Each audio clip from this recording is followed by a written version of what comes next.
රස පිස්සට ආදරෙන් පිළිගන්නවා. අද මම හදන්නේ කැරමල් පුඩින් එක. බිත්තර දෙකක් පාවිච්චි කරලා පොල් කිරි වලින් තමයි මේක හදන්න යන්නේ. අපි බලමු කොහොමද මේක හදන්නේ කියලා.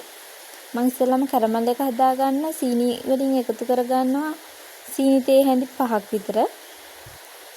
ඒ ටික එකතු කරලා මම ඒකටම උණු වතුර වලින් තේ හැඳකුත් එකතු කරලා මේක හිමීට කැරමල් වෙන්න දෙනවා. කැරමල් එක ගොඩාක් කළු කරගන්න එපා. එහෙම වුණොත් පුඩින් එකේ තිත්ත රසක් එන්න බලනවා. මේ කැරමල් කරගත්තට පස්සේ තැටියට දා ගන්න ඕනේ අපි පුඩින් එක හදාගන්න තැටියට. මේ විදිහට මම තැටියට දාගත්තා. මම මේකට බිත්තර දෙකයි පාවිච්චි කරන්නේ. බිත්තර දෙක හොඳින් ගසා ගන්න ඕන. මේ වෙලාවේ හොඳටම වැස්ස සද්දිත් ඇහෙනවා ඇති. මේ විදිහට බිත්තර දෙක හොඳින් පෙනෙනකන් ගසාගෙන මම මේකට එකතු කරගන්නවා පොල් කිරි මිලිලීටර් 200ක්.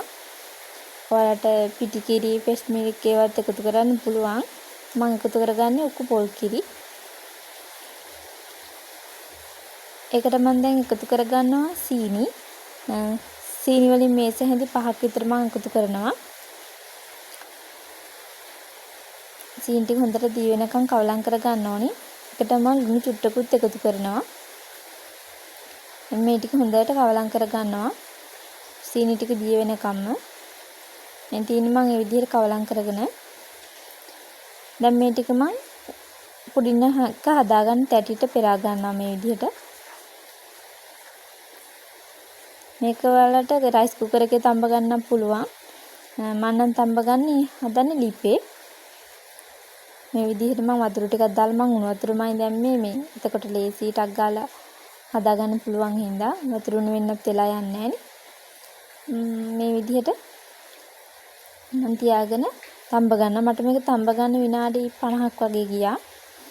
තඹ ගත්තට පස්සේ නිවෙන්න තියලා ෆ්‍රිජ් එකේ දාලා තමයි මම මේ විදිහට අනිත් පැත්ත හරවගන්නේ. තඹ ගත්තු ගමන්ම අනිත් පැත්ත හරවන්න යන්න එපා. එතකොට පුඩින් එක කැඩෙනවා. ඔයාලත් හදලා බලන්න.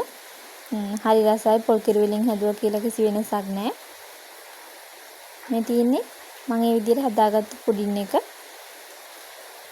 හරිම රසයි. ඉතින් මේක හදලා බලලා කොහොමද කියලා කමෙන්ට් එකක් දාන්න.